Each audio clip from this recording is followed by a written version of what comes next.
ꯑꯩꯈꯣꯏ ꯏꯃꯥꯔꯖꯦꯟꯁꯤ ꯁꯤ ꯏꯀꯥꯎ ꯄꯥꯛꯊꯣꯛꯑꯒ ꯑꯗꯨꯒꯨꯝꯂꯕ ꯀꯣꯡꯒ꯭ꯔꯦꯁ ꯄꯥꯔꯇꯤꯅ ꯀꯣꯟꯁꯦꯟ ꯁꯥꯅ ꯉꯥꯡꯕ ꯃꯌꯥꯝ ꯎꯕꯤꯔꯝꯒꯅꯤ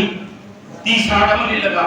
भारत की संविधान पाएगा सेफ कॉन्स्टिट्यूशन है ना मखोई नेक्स्ट इलेक्शन सिंगल असीसु पार्लियामेंट फावद थोरक ले सोरक तनता लोने लोने असीगुंबा बलखासी मपुंग मान बिरिबा ख्वाई के बिकुंग ख्वाई हाम नकाय कुंदबा उत्सव लोनेना नोलुक चली भारत असी पृथ्वीना याम नाइने काय कुंदबा करिगिनो हायर कांदा कोई भारत असिगी गणतंत्रिक शासन अखोई कॉन्स्टिट्यूशन दा एस्क्राइब तौरबा अदुगुंबा तोमान तोमान बा भारत सिदा लेरिबा नागरिक पुनमकना निंतमना नांगजबा याबा मागी फंडामेंटल राइट्स पुनमकसिंग अदुबो ngasai mang da habi ki bumna ngasigi nubi asidagi chok sing amaga samapan mudraga manga tudagi adum labu matam adugi mai pak ngamdraba adum labu pradhan mantri aduna loina thingsim gi baga loina maduda birot tawa kaya bu ngasai mang da habi ramde jail da thamba ngamba yadaba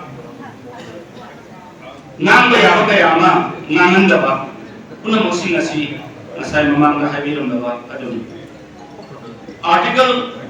352 sigi makada internal disturbances like re haduna civil liberties puna mosi si suspend daba ganatantra wahan thuksi lehan daba aduga महात्मा दिशांग सिना सासन तौबं ननडबगी होनरबा पुनमक्सिंग अदा मी लाख अमगल सिंग तरागी मथक्ता भारत दा अदुंगबा गणतंत्र की चलपथा गणतंत्र सि गंदब यादे हाइबा अदुंगबा leader कया सिंग अदुबो मखोइना jail दा नमसिदना थंबिखि अदुना साहेबिरम बदुनी होनबो होनरबा निंगु निंगबा अखोई अमत ओइना चपचाना लेप मतमददी हाइरिबा इमरजेंसी दुन नमगिदे अदु नसिदी अवोन भारत अमा इमरजेंसी अदुदा जेल दा लेरबा इमरजेंसी अदु विरोध तौबा अदुगुमबा मतिक मगुल लेरबा राजनीति अमसु एजुकेशन यदुगुमबा स्कॉलर कया ना सपोर्ट तौरगा अनौबा भारत अमा अपुनबा भारत अमा अखोइना नसी उबो फंगजरिबसे मतम मदुदा इमरजेंसी दा मायोंग याबा अदुगुंबा लीडर पुनम अदुननी हदुना आया मयाम द थमजरिनी थिंगेन द ताइनबो मंगबदना नासी कोंग द ताइनबा हायना शासन तो बगे नसाई ओजाइरु मजा कानि दंदोके रबनी अखोइ रिपोर्ट की ममन नोम नोम हेंदलपा थबक फंगदबे समस्या कया मरपा मतलब अदुगी प्रधानमंत्री की मिशन मयाम सिंगरो अदु सुंथोपगी महत्ता भारत की मी कोटि कया सिबु संविधान बिल माकी निंतम सिंग अदु नंथर आएगा नाथैन नब होनबा अदुगुंबा साजिश तौबा अदुगुंबा इमरजेंसी नि हायदना लंगदब नते नै मयाम थमजनि मरमदना अखोइ पुनमा पृथ्वी दा प्राइड हेना गणतंत्र चटवा लेबाक सिंग मनगा अचोक लेबाक म होइबा भारत असिदा अखोगी कॉन्स्टिट्यूशन न पीरिबा अखोगी हक सिंग से मफम साना मरम साना अखोई सिजनबा से अखोगी इथौनी हाइबासी अखोई पुनमना खंगर वाफमनी मरमदना आइना मफम मसिगुबा कसिगी पुदोंसाबा लौजरे हायरगा वाहि अमखगन आइना थमजनि मसे अते करिनते ngasisu अखोई इमरजेंसी सी इकाउ पाथोगा अदुगुमलबा कांग्रेस पार्टी ना कोसेन सानगांबा मयाम उबिरमनी टी शर्ट अमा लिलगा भारत की संविधान पाएगा सेफ कॉन्स्टिट्यूशन है ना मखोई नेक्स्ट इलेक्शन सिंगल असीसु पार्लियामेंट फावद थोरक ले सोरक तनता सेफ कॉन्स्टिट्यूशन है बसी अखोई संविधान सी कना कन की दगे असेंबली कल्पित कनानो करम फैमिली नो अखोई संविधान कनादोसी संविधान इंस्क्राइब तौरबा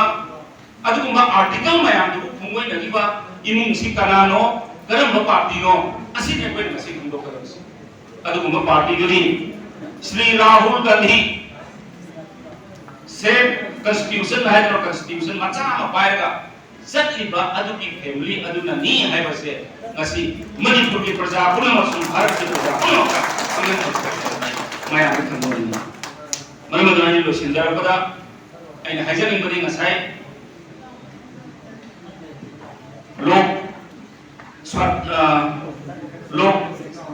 लोकतंत्र सेनानी संघगी यामना इमोशनल होइबा दो हाबिरami ngasai habiba tama yam hiba habi ko ithausi akoi Kaya pun si besakti ya, kaya oza, ay oza mo jo yi kuras mo, to om mene kare. Ado yang nadi sincere ni oi ba, ado kaya RSS tengah je ba, ado mami yang ni oi ba, yang cuma dia kaya oza na habi ba, ado na kaya ni kau kongsi, ay dum yang jauh ni disi yang zaman dan day orang bersi yang kata na jalan ni, aku ni kongsi tadi RSS ki mayam se, ado macam je lalu rumah mayam se, jadi मरुप मुसयोबी M Sonal Kumar आई मरुप मनिंग कंबेरी अदुगाई ओजाइमो P Kumar ब मयाम से कंबेरी अदुना मयाम ना ngasai ओजान हाइबी की बदो अकोई याम पिटना नांग माने खंजा होई ओजा थबक तोर मदे फाव द जिन दले बदगी ओजा ब थबक को पी बा हाइबो अकोई खंजाई आई ऑनरेबल चीफ मिनिस्टर दा थाना जरम बनी अदुना अकोई ना नंगो ब खाई अकोई न मतें पांगना कोना जगनी मयाम ना कथुपी की बसिंग अदो अदुना ngasi अनौब भारत अमा मांजिन थाव भारत अमा अखोई ममा नबा श्री अखोई प्रधानमंत्री श्री नरेंद्र मोदी जी की सांगनबा मियें मखादा सो लिसिंग अनिगा निफु तरेता पृथ्वीदा ख्वाइदगी हेना सेन थुमदा पांगल लेबा अदुगुमबा भारत अमा ओइनबगी अदुगुम मंगा मिसि मंगम जरिबनी हाइबा वाखम खरसि खमजबग लेना अहाम मुखंगा अखोई सिगुमबा Constitution Murders Day ऐसे लाकदोरी का सही क्या आता है कोई ना पांचों बहर का ऐसे कि तुंगा लाके बा next generation की politicians से next generation की ऐसे कि नागरिक संसदा मैं एक लाभ ऐसे